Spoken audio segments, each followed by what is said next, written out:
स्वागत है आपके साथ। मैं हूं जास्मिन शर्मा और मेरे साथ स्टूडियो में मौजूद है मेरे एडिटर शैलेंद्र वांगू इस वक्त, और हम बात करेंगे कि कैसे भारत के हाथों जमकर पिटने के बाद अब पाकिस्तान की हेखड़ी निकल आई है। उसने ये कबूल किया है कि भारत के हाथों वो बुरी तरह पिटा है।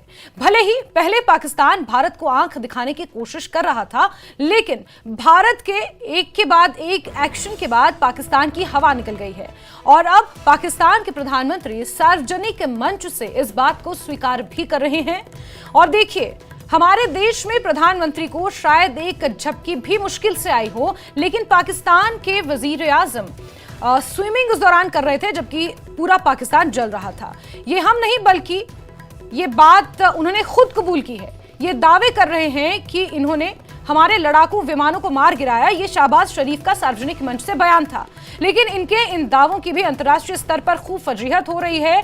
जब किस तरह पाकिस्तान के लड़ाकू जहाजों को हवा में ही तबाह कर दिया गया, उसके द्वारा दागी गई मिसाइलों को भारतीय एयर डिफेंस सिस्टम ने हवा में ही तबाह किया, ड्रोन्स को हवा में ही तबाह किया, उसकी पोल अब पाकिस्तान के प्रधानमंत्री शहबाज शरीफ खुद सार्वजनिक मंचों से खोलते हुए नजर आ रहे हैं। यहां तक कि उन्होंने कबूल किया कि जिस वक्त ये स्थिति थी, युद्ध लाइक सिचुएशन जब दोनों देशों के बीच बनी हुई थी, तो शहबाज शरीफ अपने आरामगाह में तैराकी कर रहे थे, स्विमिंग उस दौरान कर रहे थे जब जनरल आसिम मुनीर का उन्हें फोन आया।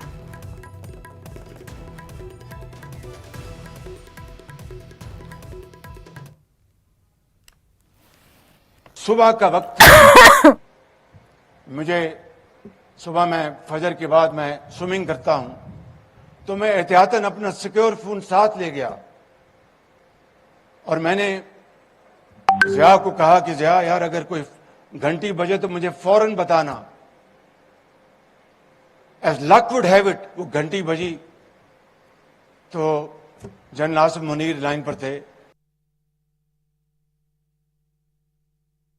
और इस बीच हमारे साथ खास मेहमान मौजूद हैं। हमारे एडिटर शैलेंद्र वांगू इस वक्त स्टूडियो में हमारे साथ मौजूद हैं। उनसे भी हम समझेंगे कि अंतर्राष्ट्रीय मंच पर जिस तरह से शहबाज शरीफ ने ये बातें कबूल की है, उसका क्या मैसेज गया होगा, वो भी समझने की कोशिश करेंगे। और रिटायर्ड कर्नल टीपी त्यागी सर भी हमारे साथ मौजूद हैं डिफेंस एक्सपर्ट के तौर पर। त्यागी सर, आपका बहुत बहुत स्वागत करती हूँ। सबसे पहले आप ही से सवाल ले लेती हूँ।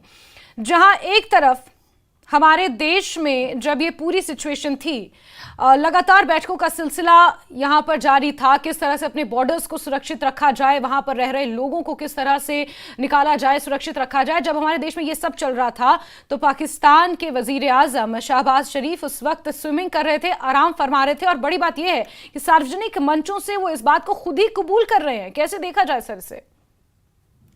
देखिए, सदाकत हो तो खुद पे खुद चले आते हैं दिल खिंचे, हकीकत खुद को मनवा लेती है, मानी नहीं जाती।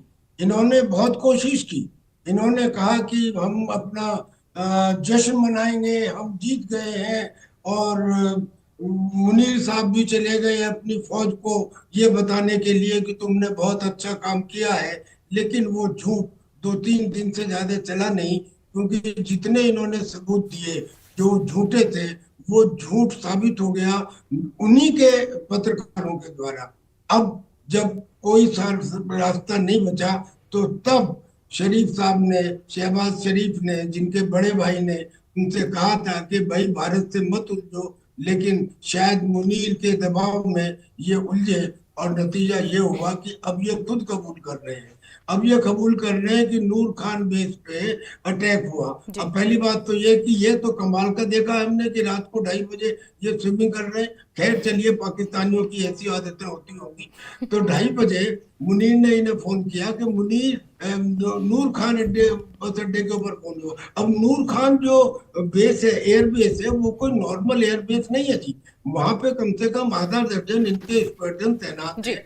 वहां पे सीवीसी का एक फ्लीट तैनात है, और ये रावलपिंडी में है, और इस्लामाबाद से इसकी दूरी केवल 10 किलोमीटर है। ये एक स्ट्रेटेजिक एयर बेस है। जितनी इंपॉर्टेंट उड़ानें हैं वो यहाँ से भरी जाती हैं, और इसी के पास उनका स्ट्रेटेजिक कमांड सेंटर भी है। और स्ट्रेटेजिक कमांड सेंटर उनके पाकिस्तान के तमाम न्यूक्लियर आर्सेनल जो है उनके ऊपर निगरानी रखता है, उनका बिल्कुल कंट्रोल बिल्कुल करता है। त्यागी सर, और तो अब अपने इन ध्वस्त हुए एयर बेसिस की रिपेयरिंग के लिए वो टेंडर्स जारी कर रहे हैं और वो टेंडर्स भी सार्वजनिक हो रहे हैं। इस पर भी मैं आपसे सवाल लूंगी, लेकिन इस बीच दिनेश मल्होत्रा जी हैं हमारे साथ जुड़े हुए हैं, पॉलिटिकल एनालिस्ट हैं। दिनेश जी, आपका भी बहुत बहुत स्वागत करती हूँ, आपके पास सवाल लेकर आऊंगी। लेकिन शैलेंद्र, किस तरह से शहबाज शरीफ जो अंतर्राष्ट्रीय मंचों पर अब हालांकि खुलकर नहीं कह रहे, लेकिन जो अपनी आवाम को एड्रेस कर रहे हैं, वो अब खुले मंचों पर हर जगह सुनाई भी दे रहा है और दिखाई भी दे रहा है। ऐसे में कैसे देखा जाए, इससे पहले तक पाकिस्तान बहुत शेखी बगार रहा था कि हमने भारत को बहुत नुकसान पहुंचाया, जश्न की तस्वीरें भी वायरल हो रही थी, और अब शहबाज शरीफ का ये कबूलनामा कि हम पिट चुके हैं, कैसे इसे देखा जा रहा है? देखिए जैस्मिन, अभी भी शहबाज शरीफ ये मानने को तैयार नहीं है कि इसमें पाकिस्तान की हार हुई है। हालांकि जिस तरह से अप्रोच किया गया हिंदुस्तान को सीज फायर के लिए, उससे ये साफ था कि भारत की कार्रवाई से पाकिस्तान में खौफ का, दहशत का माहौल था, जिसके बाद उनके डीजीएमओ की तरफ से रिक्वेस्ट किया गया कि सीज फायर कर लेते हैं, और आखिरकार ये जो तमाम चीज़ें हुई हैं एक हफ्ता पहले। लेकिन इसी बीच अब एक नया बयान, जहां पर पाकिस्तान के प्रधानमंत्री शहबाज शरीफ खुद ही एड्रेस कर रहे हैं और ये कह रहे हैं कि रात को 2:30 बजे उनको आसिम मुनीर ने जगह का ये बताया कि भारत ने नूर खान बेस और तमाम जो अन्य बेसिस हैं उनको निशाना बनाया है, जिसके बाद उन्होंने उनसे कहा कि आप आगे की कार्रवाई करिए। लेकिन कहीं ना कहीं आज भी वो कहते नजर आए शहबाज शरीफ की जो सीज फायर का जो रिक्वेस्ट है वो हिंदुस्तान की तरफ से आया, कल उन्होंने ये बात रखी है। लेकिन हमने ये भी देखा है कि शहबाज शरीफ किस तरह से दुनिया भर में फ़ोन करके बोल रहे हैं, उनका धन्यवाद कर रहे हैं, ट्रंप का धन्यवाद कर रहे हैं कि आपने सीज फायर करवाया, उसके लिए उनका धन्यवाद उन्होंने किया। तो ऐसे में अगर वो खुद ही कह रहे हैं कि हिंदुस्तान ने अगर अप्रोच किया, तो वो धन्यवाद ट्रंप का क्यों कर रहे हैं? जाहिर तौर पर जो सच है दुनिया के सामने इस वक्त मौजूद है। लेकिन एक अहम बात यह है कि जो जहां तक हमारे सूत्र ये बताते हैं कि जो भारत ने जो कार्रवाई की थी एक हफ्ता पहले, उससे ये साफ हो गया है कि वहां पर जो आर्मी है वो दहशत में है, इसलिए वो अपना जो हेडक्वार्टर है उसको अब इस्लामाबाद शिफ्ट करने की बात की जा रही है। तो जाहिर तौर पर तमाम जो चीज़ें अब निकल के सामने आ रही है, किस तरह से टेंडर निकाले जा रहे हैं रिपेयर को लेकर, और जो पैसा उनको हाल ही में IMF की तरफ से मिला था, माना जा रहा है कि उसका पैसा भी वो अब डाइवर्ट करने वाले हैं रिकंस्ट्रक्शन को लेकर। तो जो भारत की कार्रवाई रही है उसका जो दहशत है वो आज भी दिखाई देने को मिल रही है पाकिस्तान में। बिल्कुल, और कुछ अमाउंट उन्होंने POK के लिए भी जारी किया है, इस पर भी मैं आपसे सवाल लूंगी। लेकिन दिनेश जी, इस वक्त जो हमारे देश में देखने को मिल रहा है, हाल ही में एक खबर आई है कि एक डेलीगेशन अब जाएगा जिसमें सर्वदलीय MPs होंगे, यानी कि हर एक पार्टी के मेंबर ऑफ पार्लियामेंट्स को खास तौर पर शामिल किया गया है। क्या हम ये कह सकते हैं कि आतंकवाद एक वो मोर्चा उभर कर सामने आया जहां पूरा का पूरा देश इस वक्त एक साथ खड़ा है, और आज ये डेलीगेशन की जो लिस्ट है, जो फहरिस्त है, वो जारी हुई है, जिसमें कई बड़े बड़े नाम विपक्षी पार्टियों के सांसदों के भी शामिल हैं। इसे किस तरह से देखा जाए, और वैश्विक मंच पर कितने बड़े संदेश के तौर पर इसे देखा जाए कि राजनीतिक मतभेद हो सकते हैं, लेकिन एक भारतीय होने के नाते कोई मनभेद नहीं है? देखिए यास्मीन, सबसे पहले आपका बहुत बहुत शुक्रिया। देश में कंसेंसस है, इसमें कोई शक नहीं है। जब ऐसा समय आता है, जब वार होती है, जब बेसिकली कंसेंसस 22 अप्रैल के बाद ही बन गया, जब पहलगाम में जो अनफॉर्चुनेट इंसिडेंट हुआ, बेगुनाह लोगों को मारा गया, उसके बाद देश में कंसेंसस है। सबसे अच्छी बात है कि सारी पॉलिटिकल पार्टीज सेम पेज पे हैं। इसमें कोई पॉलिटिकल पार्टी सरकार को इसमें क्रिटिसाइज नहीं कर रही है। सरकार जो भी कदम उठा रही है, सभी पॉलिटिकल पार्टीज सरकार को सपोर्ट कर रही है, और क्योंकि सपोर्ट करना भी चाहिए। ये पहली बार नहीं ऐसा हुआ। मैंने 1999 में देखा, जब कारगिल कॉन्फ्लिक्ट के दौरान भी सभी पॉलिटिकल पार्टीज ने सरकार को सपोर्ट किया था। उस समय भी बीजेपी सत्ता में थी और आज भी बीजेपी सत्ता में है। लेकिन जब पहले भी अगर हम इतिहास को देखें, 1971 में जो बांग्लादेश की बात हुई थी, जब बांग्लादेश आजाद हुआ था, तब भी जो उस समय जो जनसंघ थी उसने उस समय की कांग्रेस सरकार को सपोर्ट किया था। एक नेशनल कंसेंसस होता है, अच्छी बात है, सभी पॉलिटिकल पार्टी सेम पेज पे हैं। तो ये देश में एक देश मैसेज दे रहा है पूरे विश्व को कि भारत जो टेररिज्म है, टेररिज्म को लेकर भारत में कोई पॉलिटिक्स नहीं होगी। टेररिज्म को लेकर भारत की सभी political parties they are on the same page. आपने जो मतलब बिल्कुल एक दूसरे के अपोनेंट है, और आपने ओवैसी को देखा होगा, वो कैसे किस तरह से भारत सरकार के पक्ष को पूरे देश में रख रहे हैं। तो इस तरह से मुझे लगता है पॉजिटिव डेवलपमेंट है। देश को एक होना पड़ेगा इस समय, और देश एक है। बिल्कुल बिल्कुल। शैलेंद्र, मैं आपसे समझना चाहूंगी, जिस डेलीगेशन का यहाँ पर जिक्र किया जा रहा है, कितना जरूरी है इस वक्त ये, क्योंकि जब ये पूरा संघर्ष चल रहा था दोनों देशों के बीच, उस वक्त ही आईएमएफ ने $1 अरब की सहायता पाकिस्तान को दे दी, जबकि भारत उसका विरोध करता रहा, ये कहता रहा कि ये जो पैसे हैं इसका पाकिस्तान दुरुपयोग करेगा आतंकवाद के लिए और भारत में दहशतगर्दी फैलाने के लिए।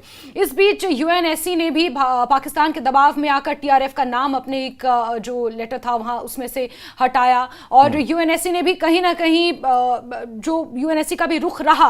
और अब जब ये डेलीगेशन जा रहा है पाकिस्तान की पोल खोलने के लिए, G20 के मैक्सिमम देशों को ये कवर करेगा, ऐसे में इस डेलीगेशन को किस तरह से देखा जाए, कैसे इसे डिजाइन किया गया है, विदेश में जाके कैसे ये काम करेगा और पाकिस्तान को बेनकाब करने के लिए कितना कारगर टूल साबित होगा? देखिए जैस्मिन, अगर हम इस डेलीगेशन की बात करेंगे बहुत जल्द रवाना होगा अलग अलग देशों के लिए, इसमें दो अहम बातें हैं। पहली अहम बात यह है कि इससे एक मैसेज जाएगा, एक यूनाइटेड मैसेज जाएगा दुनिया भर में कि किस तरह से भारत ने पहलगाम हमले के बाद जो कुछ भी किया वो सही था, और जो आगे की लड़ाई है वो भारत की अकेले की लड़ाई नहीं है, पूरी दुनिया को इसमें एकजुट होना होगा, पूरी दुनिया को एक साथ आना होगा।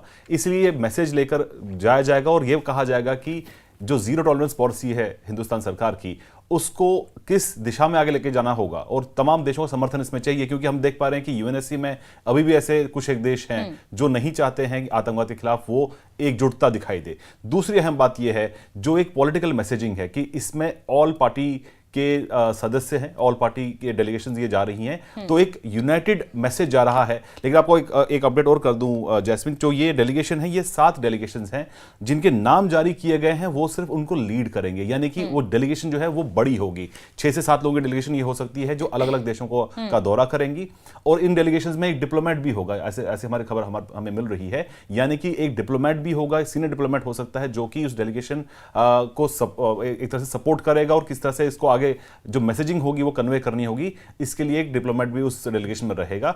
और जो खबर ये भी आ रही है कि जो कंट्रीज हैं उनको ऐसे डिवाइड किया गया है कि लगभग सभी G20 कंट्री, जो महत्वपूर्ण कंट्रीज हैं, उनको शामिल किया जाए। और ये भी इसमें कहा गया, जो रिलीज सामने आया उसमें ये भी कहा गया है कि जो पार्टनर कंट्रीज हैं हिंदुस्तान की, जो भारत देश की पार्टनर कंट्रीज हैं, और जो यूएनएससी के मेंबर्स हैं, मेंबर कंट्रीज हैं 15 देश, उनको भी इसमें टारगेट किया जाएगा। लेकिन बड़ा सवाल ये है, 2 ऐसी कंट्रीज, क्या चीन या कनाडा, ये दोनों G20 के मेंबर्स हैं, तो क्या इन देशों को भी टारगेट किया जाएगा? नहीं, ये अब तक क्लियर नहीं है। लेकिन एक बात जो हमारे सूत्र ये बता रहे हैं कि फिलहाल विदेश मंत्रालय के साथ में चर्चा हो रही है, फाइनलाइज किया जा रहा है कि कौन कौन सी कंट्रीज में फाइनली ये डेलीगेशन जाएंगे, और ये 7 लीडर्स जो हैं, जिसमें जो नाम जारी किए गए हैं, इसको लेकर पॉलिटिक्स भी अंदर खाने कांग्रेस में चल रहा है, लेकिन जो एक मैसेजिंग है वो यूनाइटेड मैसेजिंग है कि आतंकवाद के खिलाफ पूरा देश एकजुट खड़ा है। बिल्कुल दिनेश जी, जिस पॉलिटिकल रिफ्ट की बात की गई, कि जिन नामों को लेकर एक जो पॉलिटिकल चर्चा चल रही है, उस पर मैं आपके पास आऊंगी सवाल लेके, लेकिन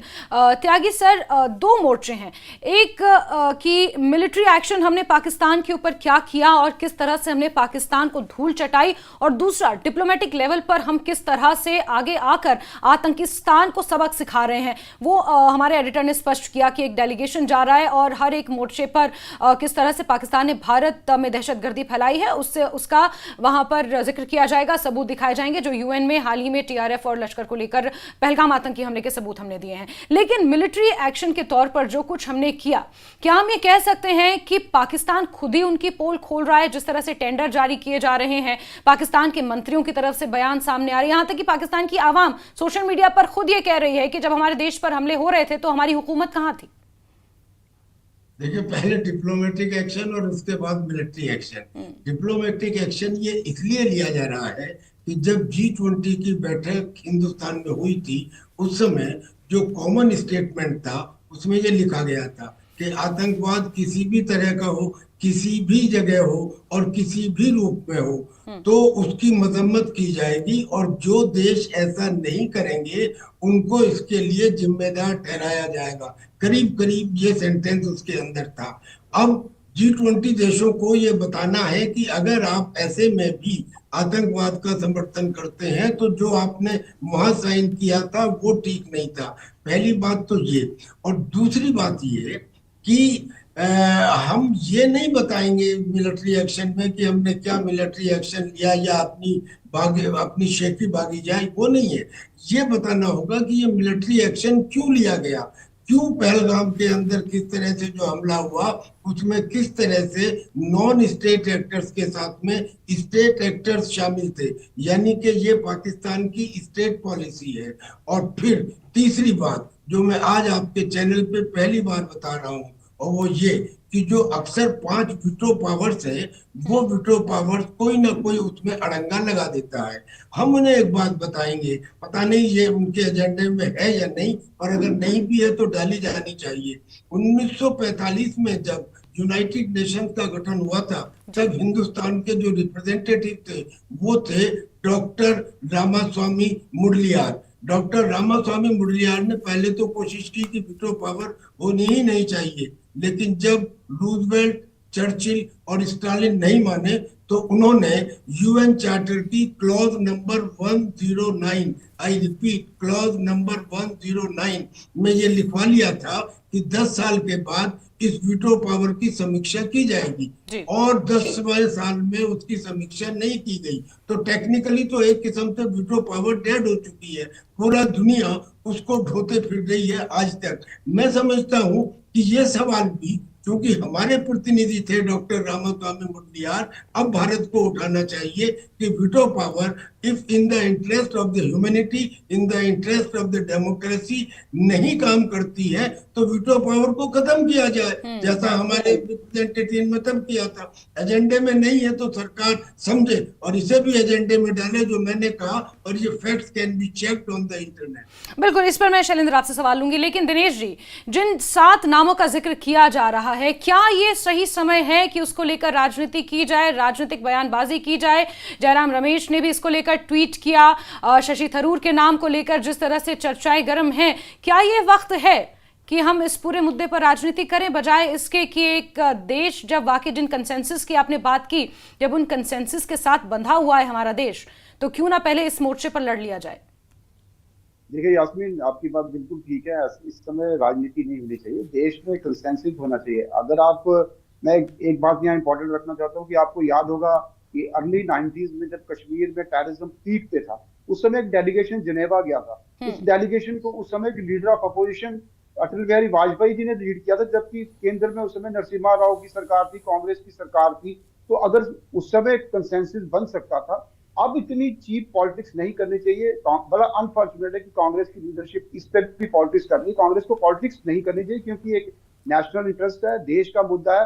देश के मुद्दे पे सभी पॉलिटिकल पार्टीज को एक सुर में इंटरनेशनल वर्ल्ड को दिखाना पड़ेगा, ग्लोबल मैसेज देना चाहिए कि इंडिया इज यूनाइटेड। अगर आप शशि थरूर को सरकार ने आइडेंटिफाई किया, उनका कुछ रोल रहा है इंटरनेशनल पॉलिटिक्स में, वो यूएन में भी रहे हैं, तो अगर उनके एक्सपीरियंस को सरकार यूज करना चाहती है तो इसमें बुराई क्या है? मुझे कांग्रेस को इसमें पॉलिटिक्स नहीं करनी चाहिए। एक अच्छा स्टेप लिया है सरकार ने, तो उसको सपोर्ट करना चाहिए। बिल्कुल। दूसरी बात यह है कि आपको ये याद होगा कि जब 370 फूटा था, तब भी केंद्र सरकार ने डिफरेंट कंट्रीज के डेलीगेशन को, एम्बेसडर्स को जम्मू में लाया था, कश्मीर में लाया था। एक सरकार की एक जो अप्रोच है, इसका मुझे लगता है पॉजिटिव रिजल्ट निकलेगा। उस समय भी बड़ा पॉजिटिव रिजल्ट निकलेगा, आप भी पॉजिटिव रिजल्ट निकलेगा, मैं एक्सपेक्ट बिल्कुल करता हूं। बिल्कुल। शैलेंद्र, इससे पहले आपने जिक्र किया था कनाडा और चाइना का, क्योंकि G20 के मैक्सिमम देशों का ये डेलीगेशन दौरा करेगा और वहां पर पाकिस्तान को बेनकाब किया जाएगा। चाइना और कनाडा के स्टैंड को अगर देखा जाए, कनाडा का स्टैंड पहले से ही क्लियर है कि भारत के साथ जो रिश्ते हालिया के समय में कनाडा के आए हैं बहुत ज़्यादा अनुकूल नहीं रहे हैं। और चाइना की अगर बात की जाए तो ये मुझे कहने में कोई गुरेज नहीं है कि चाइना हर एक देश को सिर्फ ट्रेड की नजर से देखता है। जहां भारत और पाकिस्तान जब इस संघर्ष से गुजर रहे थे तो अमेरिका और चाइना एक ट्रेड डील साइन कर रहे थे उस वक्त। तो ऐसे में क्या एक्सपेक्ट किया जा सकता है कनाडा और चाइना से इस पूरे प्रोसेस में? जैस्मिन, देखिए, जो अभी कर्नल त्यागी बता रहे थे कि जो वीटो पावर है, वीटो पावर चाइना के पास है यूएनएससी में, यानी कि, और ये पहली बार नहीं है, इससे पहले हम देख चुके, कई बार ऐसा होता है कि जब भी भारत कोई प्रपोजल लेके जाता है किसी थर्ड कंट्री के थ्रू, या अमेरिका जो है वो आतंकवाद के खिलाफ कोई प्रपोजल रखता है, तो चाइना वो देश है जो हर प्रपोजल पे टेक्निकल होल्ड डाल देता है। यानी कि वो ऐसा होल्ड होता है जिसमें समय लगता है और ये कहना चाहता है चीन उस होल्ड के जरिए कि हमें इस पे और इन्फॉर्मेशन चाहिए। जो तमाम सबूत भारत दे चुका है, जो तमाम प्रपोजल के जरिए जो सबूत रखे जाते हैं दुनिया के सामने, यूएनएससी के सामने, उस पे कहीं ना कहीं चीन ने हमेशा अड़ंगा लगाया है। तो ऐसे में हमारे सूत्र ये बताते हैं कि क्योंकि इस वक्त ना सिर्फ चीन बल्कि पाकिस्तान भी नॉन परमानेंट मेंबर है जो कि 2 साल के लिए रहता है यूएनएससी में, तो वो भी अड़ंगा लगा सकता है। तो ऐसे में भारत को एक अपनी डिप्लोमेसी हेफ्ट को, यानी कि एफर्ट्स बढ़ाने होंगे डिप्लोमेसी के, जिसके जरिए हम दबाव बनाए चीन पर भी कि वो आतंकवाद के साथ अगर खड़ा होता है तो वो भी अलग थलग हो जाएगा दुनिया की नजरों के सामने। तो ऐसे में जो ये डेलीगेशन जा रहा है, माना जा रहा है कि इसका एक मकसद ये भी होगा कि तमाम मुल्कों को, तमाम देशों को एक प्लेटफॉर्म पर लाया जा सके, क्योंकि जैसे आतंकियों को लेकर यूएनएससी में डेजिग्नेट किया जाता है और भारत ने अभी हाल ही में यूएनएससी की 1267 कमेटी जो प्रतिबंध लगाती है उनके सामने सबूत भी रखे हैं किस तरह से टीआरएफ इस हमले के पीछे है। तो ऐसे में पाकिस्तान और चीन मिलकर इसको ब्लॉक ना करें, इसमें टेक्निकल होल्ड ना लगाएं दोबारा। तो ऐसे में भारत की ये कोशिश रहेगी कि जो बाकी के 13 कंट्रीज हैं, क्योंकि 15 कंट्रीज टोटल होती हैं,